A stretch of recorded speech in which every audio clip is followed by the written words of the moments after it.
what are the details, as far as we understand them, about the rescue mission, firstly?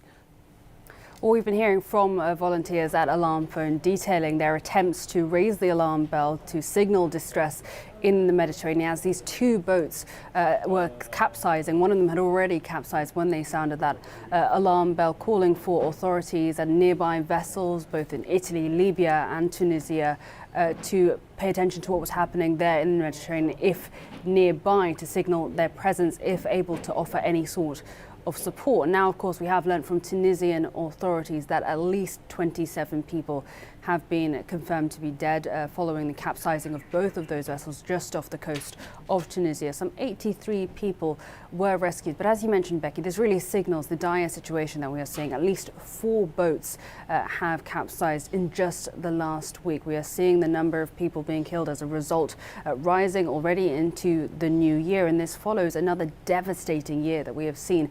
According to new data from UNICEF, more than 2,200 people died in 2024 attempting to make that dangerous crossing from North Africa to European shores. Many of them, of course, attempting to reach Italy, to the island of Lampedusa, which is the closest point. And of course, both Libya and Tunisia have become key departure points for many migrants attempting to make that dangerous crossing. The warning from UNICEF is that hundreds of that figure were children, that around 1 in 5 people attempting to migrate from North Africa into European shores are children. And of course, these people are coming from a variety of countries, many of them, of course, crossing from sub-Saharan Africa, traveling to Libya and Tunisia in the hope to get on board one of these boats via these illegal smuggling rings, which often are exploiting this migrant crisis. But many are fleeing persecution, violence, war at home.